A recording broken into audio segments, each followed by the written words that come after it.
अयोध्या में एक कीर्तनिया बाबा थे, सियाराम बाबा। मानव निर्मित छाया में नहीं जाते थे। एक आम के वृक्ष के नीचे रहकर भजन करते थे।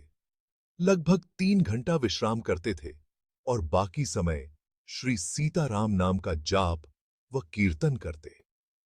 उनको नींद में खर्राटे लेने की आदत थी। धीरे धीरे वह खर्राटे बड़े जोर के होने लगे।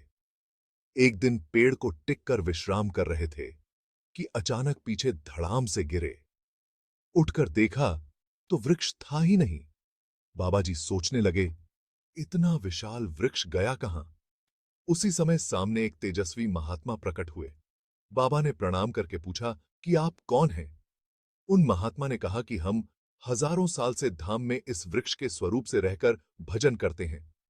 बाबा ने पूछा, मानव शरीर धारण करने का सामर्थ्य होने पर भी वृक्ष के रूप में भजन किस कारण से?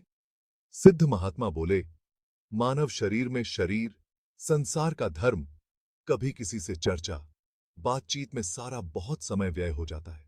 बाबा ने कहा, हम आपकी क्या सेवा कर सकते हैं?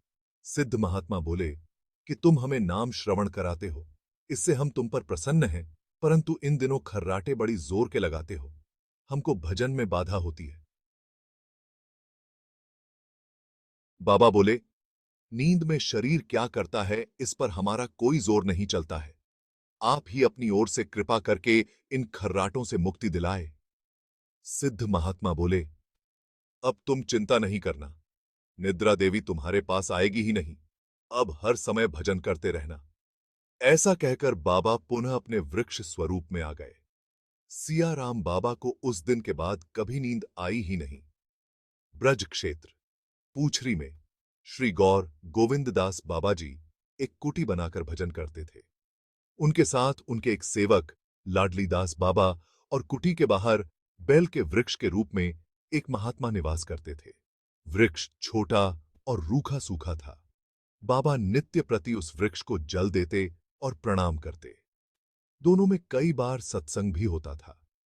प्रथम बार जब उस वृक्ष को फल आए तो उन महात्मा ने अपने स्वरूप में प्रकट होकर कहा, तुमने मुझे सींचकर बड़ा किया है और फलदार बनाया है, तो मेरी एक विनती है कि इन फलों को ब्रज के संतों के पास पहुंचा देना।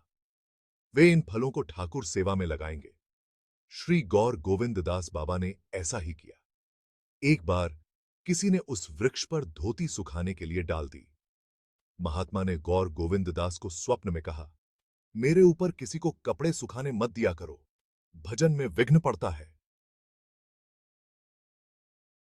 जब मलूक पीठ में एक और फाटक बनाने की बात चली तो बीच में एक विशाल नीम का पेड़ था। लोगों ने वर्तमान पीठाधीश्वर से कहा कि इस वृक्ष को हटाना पड़ेगा, या तो इस वृक्ष को काट दिया जाए या दवाई डालकर सूखा दिया जाए। वर्तमान पीठाधीश्वर के मन में वृंदावन के सभी जीवों के प्रति पूज्य भाव है। उनके मन को यह बात पीड़ा पहुंचाने लगी। उन्होंने सबको घर भेजते हुए कहा कि कल विचार करेंगे। उन्होंने उस वृक्ष को प्रणाम करके कहा कि आप जो भी महात्मा या सखी सहचरी हैं, आपको पीड़ा होने से अपराध बनेगा। आपसे विनती है कि आप स्वतः ही किसी अन्य स्थान पर भजन करें। अगली सुबह ही वह हरा भरा पेड़ पूरा सूख चुका था। उसके पत्ते झड़ गए थे और उसकी मोटी सी टहनी बहुत ही पतली हो चुकी थी। ये कहानी हमें समझाती है कि कुछ महात्मा वृक्ष रूप में रहते हैं और हमें उन्हें नुकसान नहीं पहुंचाना चाहिए।